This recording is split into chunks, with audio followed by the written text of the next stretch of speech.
exactement les tons de le signe, de le design que je fais. Oui, on espère toujours d'écrire pour être lu finalement, pour que le lecteur ait suffisamment aimé pour qu'il revienne une deuxième fois, une troisième fois et il passe du temps. De même qu'on écrit pour être lu pendant très longtemps. Moi, j'ai commencé à écrire du scénario il y a 20 ans. Ça me plaît beaucoup que mes livres soient toujours en vente, toujours lus actuellement. C'est-à-dire pour moi, ma BD, je ne l'ai pas écrite pour un temps de lecture d'1 heure ou de 2 heures, je l'ai écrite pour 20 ans, 50 ans, et j'espère qu'on lira encore après ma mort aussi. Pour aller jusqu'au bout et radical, on a mis des caméras pour regarder les yeux des gens qui lisent la bande dessinée. Et alors, on a vu que la plupart des gens, la première lecture, ils ne lisaient que des bulles. Donc, quand les dessinateurs, c'est une excellente nouvelle. On découvre que nos dessins ne sont vus qu'au passage rapide entre deux bulles. Il y en a certains qui en ont déduit qu'ils devaient adopter un style allant avec ça. Bastien Vives, par exemple, le célèbre Bastien Vives, a dit pourquoi je me ferais chier à dessiner énormément alors que les gens ne vont pas regarder mes dessins. Et il a décidé de faire un dessin de lecture rapide et qui en même temps a pris un sens évidemment d'un dessin esthétique parce qu'il est allé vers un certain minimalisme de dessin et c'est un beau dessin qui mérite d'être regardé en tant que dessin minimaliste.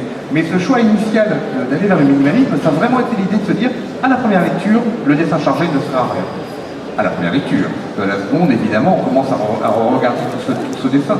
Et moi, au contraire, charge la mule au maximum en essayant d'avoir un dessin extrêmement clair quand on le regarde rapidement. C'est-à-dire clair comme du RG, et puis si on s'arrête, il y en a partout.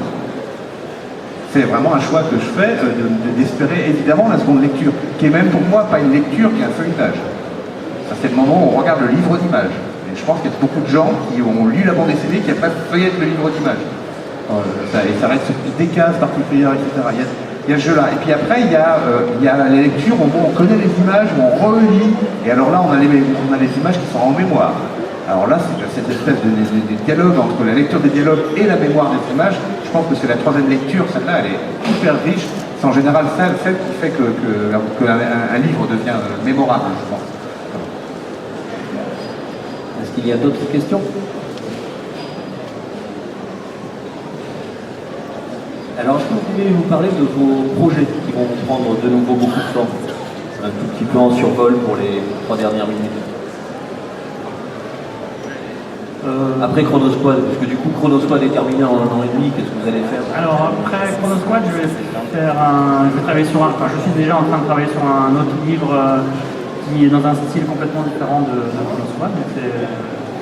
C'est du cartoon années 60 dans le style, et c'est une histoire un peu complètement débile entre... C'est science-fiction. Science-fiction, ouais, d'ailleurs. Ouais. C'est l'histoire de 2 super-héros, en fait 2 frères super-héros, et dont un qui a vraiment des pouvoirs et l'autre qui n'en a aucun. Et voilà, ça part là-dedans. Donc c'est avec un scénariste qui s'appelle Bruno Bozzetto, qui est assez connu en Italie, qui est très connu en Italie. Et voilà, simplement. Avec Métamorphose, la maison d'édition, donc Delcourt, Soleil Métamorphose. J'ai une sorte d'étrange voyage dans le temps puisque je vais sortir au mois de décembre le 8e album de la série Toto l'ornithorynque avec laquelle j'ai commencé la bande dessinée il y a 20 ans. Et donc on va fêter les 20 ans de ce personnage et de cette série qui fonctionne toujours plus ou moins bien, enfin plutôt bien d'ailleurs on va dire, et sinon on en fera pas un nouveau.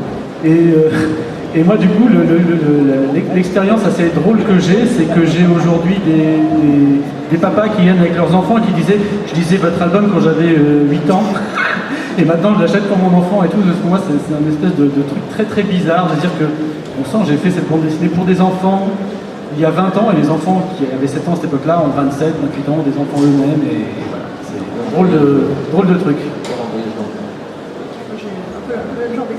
Mais moi, en fait, ma série principale s'appelle Alix Senator. C'est la suite de la série du Peplum Alix que vous connaissez peut-être, donc qui a été créée en 1948 par Jacques Martin, et j'ai moi-même découvert à 12 ans. Et donc j'ai eu la chance de pouvoir reprendre il y a quelques années, donc je prépare le tome 7. Et là, moi aussi, j'ai des enfants de 12 ans qui viennent me voir maintenant en me disant qu'ils ont lu les albums. Donc finalement, je me revois un peu en eux longtemps après. C'est une expérience assez troublante aussi. Sinon, je vais faire un peu de SF, évidemment, tout le temps qu'au scénario aussi avec Denis. Qui va s'appeler Inhumain chez Dupuis. Moi, je vais essayer de faire mon tome 4 dans des délais respectueux de mon lectorat. Voilà, c'est le projet du moment. On arrête de nous coller des CSG qui m'obligent à faire des réunions au ministère pour essayer de... On ne l'est pas. Voilà. C'est vrai que le projet de l'album est un bon projet, l'autre, c'est malheureusement une belle complication. On va laisser la place... Ah mais excuse-moi, je rebondissais sur Chronosquad parce que j'allais vous donner rendez-vous demain en fait. Ma sa e Chronosquad, no? Je dis solo io ho un problema di compulsività per cui produco moltissime cose e lavoro a moltissime cose. Diciamo nel fumetto sto facendo un progetto per Castellman di cui diciamo non posso ancora parlare, ma uscirà. D'accord, énormément de projets, dont un projet pour Casterman. Il précise qu'ils ne font que partager le même atelier. Voilà. De toute manière, on pourra parler de Chronosquad demain à 14h, donc dans une autre salle.